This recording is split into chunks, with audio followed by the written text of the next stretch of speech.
Сакэ – это алкогольный напиток в Японии, который приобрел широкую известность во всем мире. Как большое количество других продуктов питания в Японии, его производят из риса, которого всегда росло более чем достаточно. Его получают методом сбраживания очищенного риса. Сакэ – это слабоалкогольный напиток, крепостью от 14 до 20 оборотов в зависимости от сорта.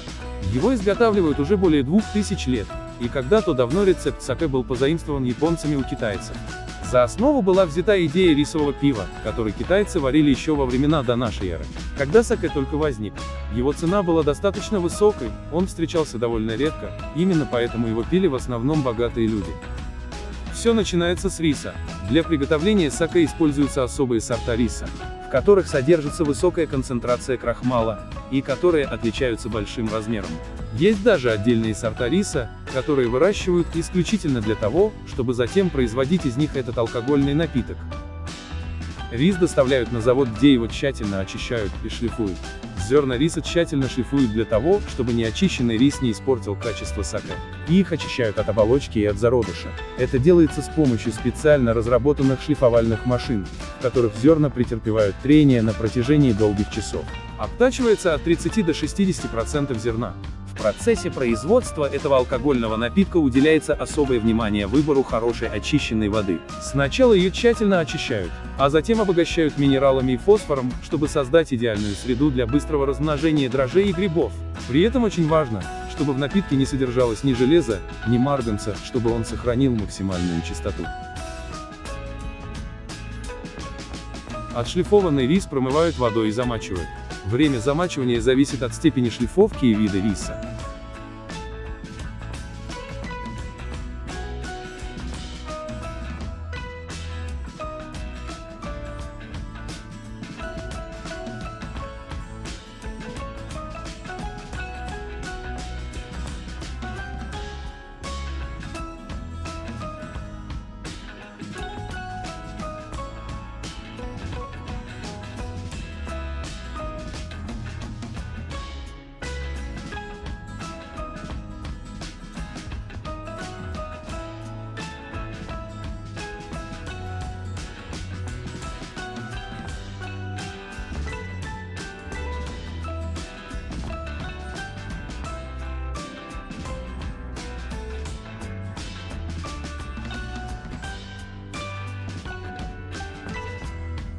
После этого рисовые зерна пропаривают, чтобы их размягчить, а также стерилизовать, постоянно следя, чтобы рис не переварился.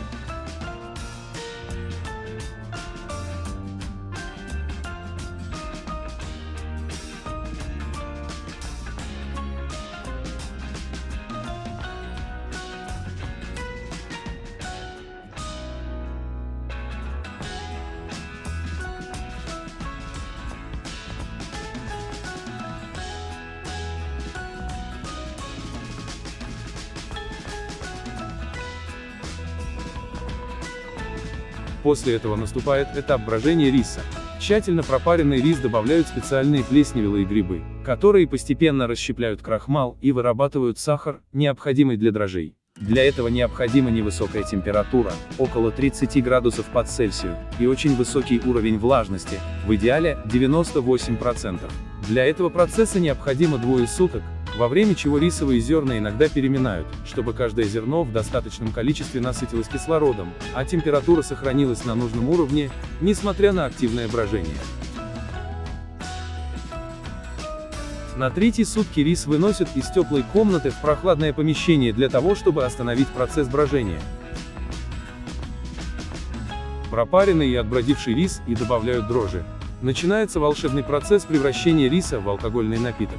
Для наилучшего качества брожения рис закладывают в дрожжи понемногу, маленькими порциями в течение нескольких дней. Затем начинается сам процесс брожения, который в зависимости от необходимого сорта алкоголя длится от 2 недель до месяца.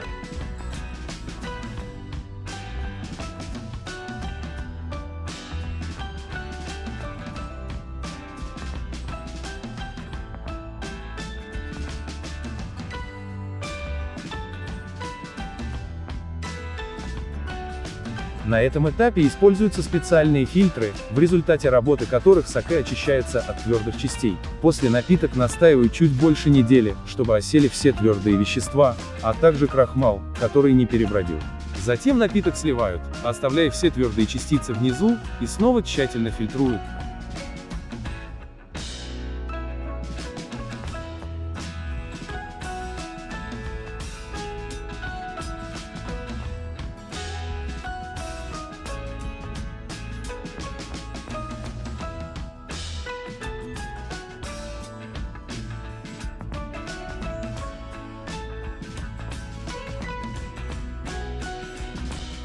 После фильтрации саке пастеризируется в больших бочках путем нагрева до 60 градусов, чтобы убить бактерии и нежелательные дрожжевые элементы, а после перемещают в специальные резервуары на период от 6 до 12 месяцев.